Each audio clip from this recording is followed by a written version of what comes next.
Welcome to RANsquawk's morning briefing for Thursday, 3rd of December 2009. Just taking a quick look around the markets and where we stand at the moment in UK and Europe. We're off to relatively risk appetite opening this morning, with equities currently up just under 1% in the FTSE CAC and DAX, fixed income lower, and dollar index currently trading down around 0.2%.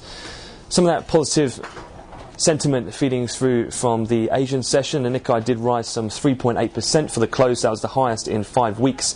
Exporters there gaining on a slightly weaker yen. Also, metal shares climbed after spot gold did hit a fresh record high during the Asian session. In terms of corporate news as well, on the M&A front, Mitsubishi Motors Corp soared some 13.5% at the close.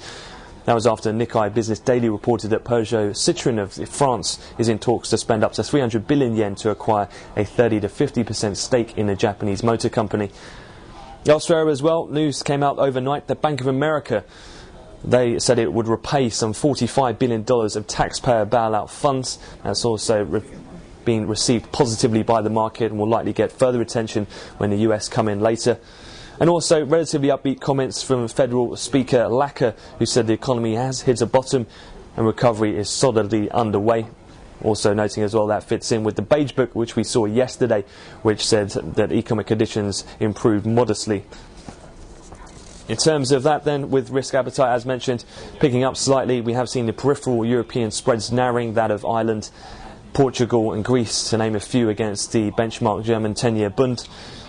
And also with fixed income, aside from the strength in equities, also weighing on prices in bunds has been a heavy amount of issuance coming in from both Spain and France, from a total combined size of around 7 billion euros worth. In terms of actual economic data that we have seen thus far, the PMI service numbers have been broadly in line to maybe a slight miss on expectations, and we've just seen the prelim revisions to GDP remain unchanged from the advanced estimate, with the Eurozone in the third quarter showing growth of 0.4% and a year-on-year contraction of minus 4.1%. Looking ahead then, now the focus in the Eurozone will be on the ECB rate decision. Rates there will be left on 1%. The key here will be the press conference as usual by the ECB, with market participants looking towards the 12-month refi and whether December will indeed be the last auction, but more so whether it will be at a fixed rate of 1% as they have been in the past, or whether the ECB may move to a variable rate going forwards. Also as well, we'll get the latest ECB projections in terms of their forecast for growth and CPI going ahead. In terms of US data, we'll have the weekly jobless claims and also non-farm productivity unit labour costs. That'll be due at 1:30 London time, so 7:30 Chicago. And then we'll look out for the ISM non-manufacturing report later on in the session.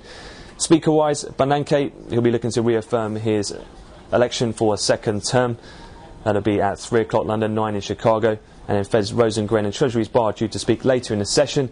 And finally, to wrap up things in terms of US fixed income today, we'll be looking out for the US Treasury to announce the 3 and 10 and 30-year note refunding announcement size.